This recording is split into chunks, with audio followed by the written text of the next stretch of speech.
Good afternoon and good morning, wherever you are.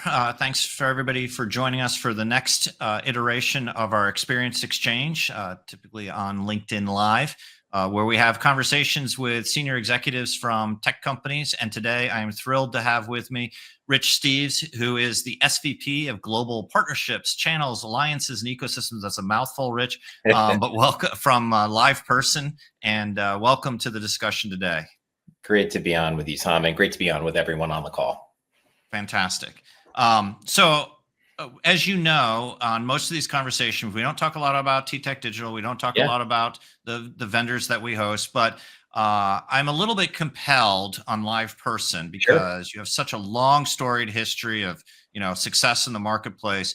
And I'm just curious if you could maybe hum a few bars on the current iteration of LivePerson and where you see yourselves in the market. And then we'll get into some thought leadership questions and that sort of thing. Yeah, I love it. And I think hopefully it's relevant for the topics that we're going to drive today around CX and AI. So, fundamentally, LivePerson, as many of you might be aware, drives and empowers brands to unlock the power of conversations. And a lot of that's done through the seamless orchestration of experiences across predominantly digital. I think that's where a lot of folks know and have experienced LivePerson in the past, but also voice.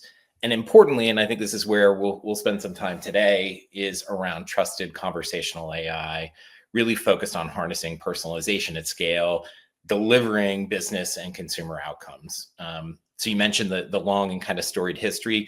LivePerson's been around for over 30 years, right? Really anchored and innovated along the way, from developing chat, literally at the early days of the internet, to investing in digital channels, conversational AI, and then in its current iteration from a platform strategy, and from where I think a lot of our brands and customers are looking for us, and fundamentally together, Tom, which will be a good part of the conversation, is around where are the investments that we're making in AI and generative AI, and how are we linking those to brands and to consumers to make sure that we're delivering on, fundamentally business outcomes at scale. So we do that overall by managing over 10 billion conversations a year, now approaching over 1 billion per month. And we work with the types of companies, many of whom are probably on here today within the global Fortune 500, around most of the telcos and airlines, most of the large retailers in the space, over 40% of the technology companies, and over a third of the banks, all of whom are at different stages of their adoption, both internally and externally, around AI and generative AI. So fantastic story. Thank you for that, Rich. I appreciate it. I'm going to read you a quick quote from a Gartner study from a year ago, since you mentioned AI, and obviously everybody else does as well. And I'm curious on getting your organization's sort of take on this. So the statement is, Gen AI is not a technology that warrants a wait and see approach. Yeah. Customer expectations regarding the delivery of their experience with organizations have already changed, and anything subpar will affect your brand's reputation. The time to act is now, which is interesting conversation, because a lot of people, the conventional wisdom is, apply it to yourself first before you expose it to the customers. But I think most people think that customer experience, or at least the scores, are getting worse, even though the technology is getting better because the expectation's raising. Anyway, so I'm curious what your posture is relative to all that. Yeah, I think we call it the AI window, right? And the time is now, right, to act. And we'll spend some time talking through that. But if you think of just staying in the Gartner context of, where they are within the classic hype cycle as they presented it in 2024, we're past the point of that peak inflated expectation. Some of this is heading towards that trough of disillusionment. We'll Right. talk a little bit about why that might be the case, and some of the challenges there. But the brands that are innovating the fastest are adopting the quickest and are doing it in a matter of weeks, not months or years. They're certainly moving into pilots and POCs that are often start internally, but are looking towards the low-hanging fruit within agentic AI use cases, agent-facing CX use cases, but are rapidly deploying to consumer-facing, especially in areas like conversational banking or in conversational retail. There's some really interesting use cases that are starting to emerge and develop. And fundamentally, the brands that are doing that are saying, I want to do a better job of harnessing the investments I've made in my traditional infrastructure, in my call centers, and in the focus I have on delivering world-class CX. But I want to monetize that investment more rapidly and create more intimate, more personalized experiences that extend across the customer lifecycle. So let's pivot a little bit, and obviously, LivePerson is famous for the introduction of chat in the contact center. But what is your thoughts around voice and the voice channel, and how it relates to where companies are going? And well, I'll just leave it there. What do you think about voice these days? Yeah, I think fundamentally, voice is not going anywhere. I think part of what we're all seeing in the CX space right now is an increased demand for personalization across the customer journey, regardless of the channel. But where we've kind of failed, I think, or the industry is struggling at the moment, is that too often these have been siloed interactions between a digital channel, a voice channel, email, or even in the in-person experience and beyond. Customers demand and are requiring integrated experiences and orchestration across that. When we look back over the last couple of years, it's interesting. If you start with the customer, or the ultimate end customer in mind, over the course of the last 2 years, their comfort and their familiarity and their ability to leverage things like generative AI have increased exponentially.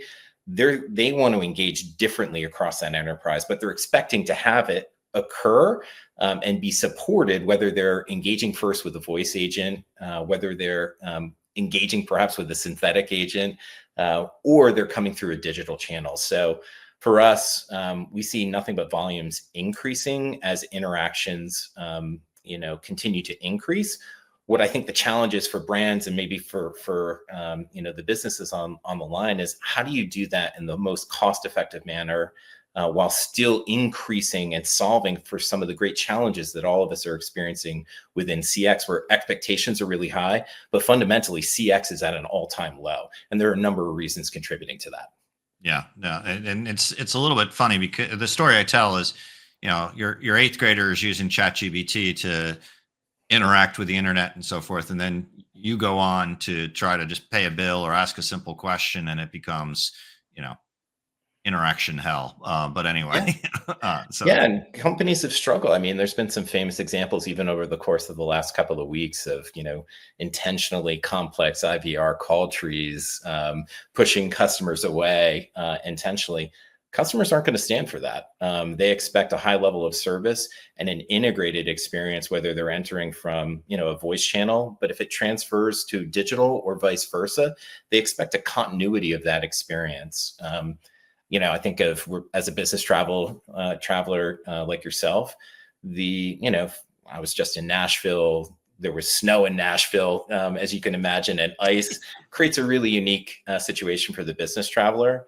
Having an in-app experience that aligned to the need to call in and have all of those recognize my medallion status on Delta and ensure that I was able to get home fundamentally on time to get to my son's recital, that kind of meant something to me and just increases my loyalty back with that brand as well. Yeah. No, it's very interesting. Well, and I think this may have been related to that trip. I know you recently attended a conference with a bunch of BPOs. And so I want to talk a little bit about that just for a second, because it's a very challenged market right now, trying to figure out how to provide the best service and, optimize costs and revenue and those sorts of things. And so I'm curious if you have some headlines, some ahas, some insights from that conference relative to the BPO market, and how you all are, or how you see your technology impacting or helping that organization, or hurting for that matter. No, I think this is an area where some of the great innovation is happening. I mean, our BPOs that we've partnered with, and many of us across multiple brands and companies, they really have become the heartbeat of fundamentally the contact center for many years. Their proximity to that signal is only stronger. What's changing is that the technology transformation is accelerating and necessitating a business model transformation at the exact same time. And like all of us, right? And I think most customers and most brands are struggling with separating the hype that exists in the market, and that was a lot of the conversation that we were having, versus the reality, and then ensuring that as they go through both business model and technology transformation, that they're doing it in a way that's moves at pace and has clear and measurable business impacts and outcomes. So I think we're seeing a whole new kind of BPO start to emerge, one that's it's always been deeply fueled by technology. It's just the pace of that technology innovation is increasing exponentially at the moment. And so we're seeing the rise of synthetic agents helping to drive QA experiences internally within the BPO. No longer is it good enough to just look at maybe 3% or 5% of the call volume and do that kind of QA. You should expect to see 100% of that. What if you could surface out of that cost center, kind of perceived cost center environment, buyer signals and emotional intelligence that gives you insights into where you may do cross-sell, upsell opportunities in a retail environment? I think those are the innovators that are there. And it's not unlike any other big change that we've all experienced in our careers. I think of certainly the early days for me and the dot-com kind of experiences, but more real for me through the cloud transformation that occurred. It's just that I think what we're all experiencing right now is that what's awakened in the mind of the consumer and their expectations of the experience that they have on the brands is increasing beyond where the adoption of traditional enterprise technology has traditionally occurred. Well, so let's talk about the conversations that we have with clients. And by the way, part of my group is also the analytics group. So I like the story around harvesting their analytics around that. So that was good. But when we're having a conversation with a prospect, and let's just say it's net new and they're learning about us, I'm curious how you would describe the journey, maybe like what you wish they would ask for, things like that, because sometimes I feel like I could be having a conversation with the CIO who's slightly disconnected from the stakeholders that he serves or she serves. That I'm talking to a contact center operations person who's very focused on all the crap that shows up on their desk every day and not necessarily the strategy of some of what you just talked about of the customer first piece of it. And yet they're all, any conversation we're having with them is probably a +1 relative to their day job. And so how do you embark on those kind of conversations to get the right conversation as opposed to a speeds and feeds kind of conversation as a product vendor? Well, you touch on one of the great challenges right now, and it's existed for some time, but I think it's even more acute right now, that a modern CX requires that kind of seamless connected experience across the enterprise. But more commonly, what you and I experience is a conversation with the CIO, a CTO, a CRO, the marketing department, et cetera. All of those, it's not just on the business side where there are those silos that exist. Fundamentally, there are also on the data side, the systems of record that support many of those lines of business. So whether you're talking about a CRM or, on the HR side or WFM, having the ability to drive deep and meaningful integrations that support a greater visibility and a more unified view into, to touch on your analytics piece of it, the total customer journey, and bringing it into an environment that allows you to harvest insights out of that disparate sets of data. And then when you can do that at the next level of by integrating all of the channels, whether, from a digital messaging standpoint or from voice or from, I think that's what starts to awaken a very different point of view within the mind of the COO or the CFO or the CRO. I think what we're trying to do as well is turn these conversations from ones that have often been anchored in a cost out context and talk about the opportunity to reinvest in transformation that is driving fundamentally revenue and innovation back into those brands that are significantly impacting customer experiences. So for us, it's about, if we're talking about the agent performance and experience, what's the call concurrency that we can help that? How can we lower agent attrition? How can we better serve up for that agent who's engaging with the customer?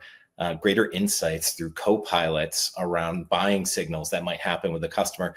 When you take what's been a cost and you turn it into a fundamental digital transformation that's driving revenue and value for the business of the brand, that's how I think we go from maybe points of interaction around a speed and feed and a cost lever to truly driving business outcomes and value. So let me switch gears a little bit and talk about the technology market as a whole. Yeah. The pace of change is accelerating, and as one of the expressions goes, it'll never be slower than it is today. So More sort of so look true. out. And so when you think about best of breed technology platforms, Yep. so think of LivePerson as an example, best of breed versus hyperscalers. You think about the convergence of the the Gen AI capabilities across all sorts of platforms. Maybe put your prognostication hat Yeah. on for a second and sort of predict a little bit where you think things are heading. And part of the reason I'm asking the question is because as a buyer of technology, I think a lot of people are trying to figure out, well, if everything I buy today is going to be old and decrepit in a year from now, relatively speaking, Yeah. then I'm not buying. And I think a lot of that happened in 2024, if I'm being, my Yep. perspective of, people wait and see, people still waiting and seeing. So there's a lot buried in that question. So have at it. Well, I'll start with just to double click on the pace of change. I mean, Moore's law governed our lives for decades fundamentally, but now we're seeing, and you can even look at the earnings from NVIDIA overnight, that we're now at 100x per year level of innovation. And if you just look at the performance at a chip level and what that means to an enterprise business in terms of the compute power, the era of accelerated computing that we're in now, and the opportunities that are going to unfold, it's daunting, right? That's probably the first part of it, to just kind of validate that. Second part of that. Let me interrupt you for a second around that, because I'm very curious of, all right, there's a breakthrough. We made tremendous progress, but are we at a plateau, or is this because at some point when you have that level of computing acceleration, you can finally mimic the human brain Yeah. processing. And I wonder. I think, when we talk about the rise of artificial general intelligence, we're on the cusp of that, right? The innovation trigger, I think, has happened. It's not yet at that peak of inflated expectations, but I would say the imagination is bending towards that. So it's not unreasonable to expect that, again, the ability to bring that type of intelligence online, it is going to happen. I think we're at the stage of it. And if you look at what is being built out by NVIDIA about the GPU as a service providers, or Grok and other kind of environments, just the massive and ubiquitous access to high performance computing is going to normalize over time. So I think there's my prognostication is that by normalize, does that make it a commodity? I think from at a chip level, I think we'll start to see value compressed. What is going to start to happen is that innovation, obviously on the software layer, and being able to drive these into enterprise use cases that drive adoption and real material ROI, those are going to be the winners and losers, I think, over the next 3 to 5 years. Yeah. What does that mean for us, right? And we're working on a number of projects together in this space. It means that speed is definitely a strength. I think the ability to move out of pilots and POCs, which is what I think most of us saw for the last 18 months, 90% of them not moving out of kind of fundamentally POC-like environments to true enterprise, not just agent-facing, but customer-facing use cases. Those are the ones that are starting to tip the scale. When you can trust, particularly in the generative AI space, that just from an agent, accuracy perspective, in general, in the industry, agent accuracy is somewhere between 74 to 79%, depending on where you are in a context. Gen AI is typically north of 81 to 85%. It wildly hallucinates at times in some of the other percentage, which creates some of the challenges that I think brands have in unleashing it externally. Potentially invalidating it entirely, unfortunately. That's exactly right. And I think that's some of the challenges that as an industry, getting the right guardrails, the right security, the right compliance and controls in place. And all of this comes back to the context of, again, why do we partner with each other? And why am I excited about the work that we do? It requires trusted partners in this space. And my bias on this, when you talked about it as a platform strategy, I think that's kind of the essence of this in terms of like, how do you keep pace with the innovation that's going on? I think customers that adopt a more open platform construct that brings in best of breed technologies from the models, from the co-pilot experience, from the translation, you name it, those types of capabilities. There are many vendors in the space that provide all of those. Some of those are in closed gardens. An open platform strategy, I think, is going to allow brands to move more nimbly. And I always, I tend to find in talking with partners and with, brands and end user consumers, I often find that, anyone promising to do everything as best of breed, grab your wallet and hold on to it tight, because it's probably a lot of service hours and other things required to actually unlock the full value and potential of that. And the time period may have already passed. So again, speed, agility, and a platform strategy, I think, are really differentiators right now. So let me wrap this up with one more question, and again, a little prognostication on your part. What should brands, maybe three things brands should be thinking about to really transform customer experience in 2025? And so, sort of a generic question, but a definitive time frame. But if I putting Post-it notes on my whiteboard to figure out what I need to be focused on, what am I focusing on? I think the first thing is, navigate the noise. That peak of kind of noise and disillusionment is out there. I think doing that with a trusted partner that can help you see the signals through the noise, I think, is more important now. And an ecosystem strategy that wraps around that is, I think, a true differentiator. I think it's true. Investments around scalability and security, that the old ways of doing things in the enterprise are not going away. Security, compliance, data and regulatory elements. We just have to modernize those for now some of the more innovative use cases. And that's where we're seeing some tension in that movement from pilot and POC to proof of first value and scale. And then this last piece of being able to drive innovation at scale and doing it without disruption. I would say the ones that are winning right now are fundamentally moving, again, in a matter of iterative weeks, not months or years. Mm-hmm. And they're doing it with trusted partners that allow them to, again, integrate into their systems of record that they have today and turn those into systems of action, intelligence, and insight that allow them to fundamentally transform from today, where I think many brands are around individual utterances or conversations in a CX context, to a deeper understanding of the customer journey and the outcomes that are, you're ultimately looking to drive. I think, again, partnering with the right, thought leaders in this space is incredibly helpful, but a sense of speed and urgency and a maniacal focus on proof of value in that outcome is really critical. Yeah. Well, it sounds like we should orchestrate a conference with multiple tracks to cover all the topics that we tried to cover today. But I think we did a decent job. Rich, it was extremely helpful to get your insights today, and enjoyed the conversation very much. Loved it, Tom. Love partnering with you and the team, and excited to continue to see what kind of value we can drive for brands together in the future.